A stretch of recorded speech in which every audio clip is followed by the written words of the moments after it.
பையன் ஜாதகம் எப்படிங்க இருக்குது?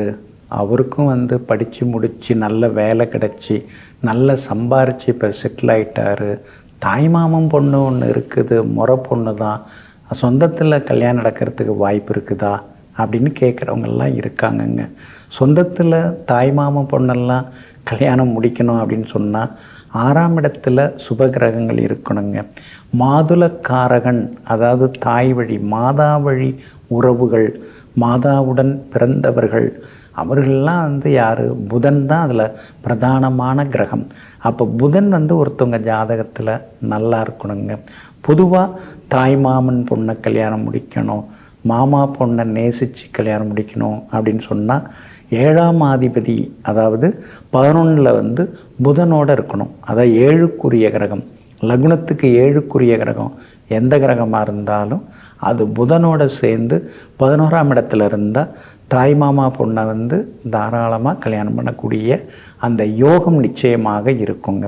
அதே மாதிரி பார்த்திங்கன்னா 6ஆம் இடத்துக்குரிய கிரகமும் 7ஆம் இடத்துக்குரிய கிரகமும் சேர்ந்து 11ஆவது வீட்டில் இருந்தாலும் அவங்களுக்கும் அந்த யோகம் எல்லாமே உண்டுங்க. இப்போ சாதாரணமாக பாருங்கள், கடகலக்னம் அப்படிங்கக்குள்ள 6ஆவது வீட்டுக்குரிய கிரகம் குரு, 7ஆவது வீட்டுக்குரிய கிரகம் சனி பகவான், இந்த 2 கிரகமும் சேர்ந்து 11ல் இருந்தால் தாய் மாமாவோட பொண்ணை கல்யாணம் முடிக்கக்கூடிய யோகம் நிச்சயமாக கிடைக்குங்க. அதோடு மட்டும் இல்லாமல் புதனும் சுக்கிரனும் சேர்ந்து 7ஆம் இடத்துல உட்கார்ந்துருந்தாலும் அவங்களுக்கு தாய்மாமா பொண்ணை கல்யாணம் முடிக்கக்கூடிய அமைப்புகள் நிச்சயமாக கிடைக்குங்க. அதோடு மட்டும் இல்லாமல் 7ஆம் இடத்துல புதன் தனித்து இருந்து சுபகிரக பார்வை பெற்றிருந்தாலும் அந்த அமைப்பு உண்டுங்க. இதெல்லாம் தேவ கேரளம், பிருகத் ஜாதகம், அது மாதிரி பழமையான நூல்கள், காலப்பிரகாசிகளை விட இது மாதிரி சில விஷயங்கள்லாம் சொல்லப்பட்டிருக்குது.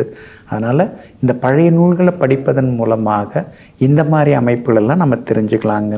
6க்குரிய கிரகம் 7ல் இருந்து சுபக்கிரக பார்வை பெற்றாலும் அவங்களும் தாய்மாமா பொண்ணு அந்த உறவு முறையில் பெண் எடுக்கிறதுக்கு திருமணம் செய்து கொள்வதற்கான வாய்ப்புகள் இருக்குதுங்க.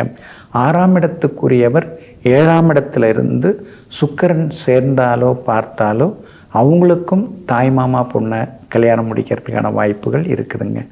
புதனை விஷ்ணு பகவானுடைய அம்சங்களில் கிரகம் அப்படின்னு ஜோதிட நூல்கள் எல்லாமே சொல்லுதுங்க. இப்போ சாராவளி உள்ளிட்ட பல ஜோதிட நூல்களில் புதன் விஷ்ணுவோட அம்சம் அப்படின்னு சொல்லப்பட்டிருக்குங்க. தாய்மாமா பொண்ணு இவர் காதலிக்கிறாரு, ஆனால் தாய்மாமாவும் ஒத்துக்க மாட்டேங்கிறாரு. அதுக்கு என்ன பண்ணுறது? பெருமாளை தாங்க வழிபடணும். அதனால் அருகில் இருக்கக்கூடிய பெருமாள் கோவிலுக்கு சென்று நின்ற கோலத்தில் இருக்கக்கூடிய பெருமாளை வணங்கணும்.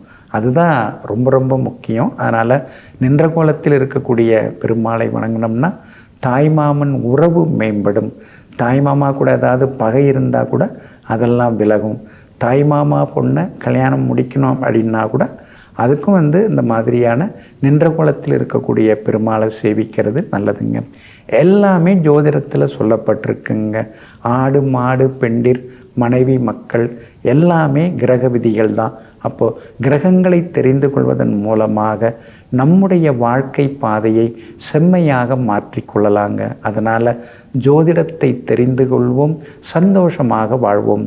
நெஞ்சிற்கினியவர்களே, புந்தி வாரமாகிய இன்றைய நாள் உங்களுக்கு புகழையும் பொருளையும் அள்ளித்தரும் அதிர்ஷ்டகரமான நாளாக அமையட்டும். மீண்டும் நாளை சந்திப்போம். நன்றியுடன் உங்கள் ஜோதிட முனைவர் KP வித்யாதரன். வணக்கம்.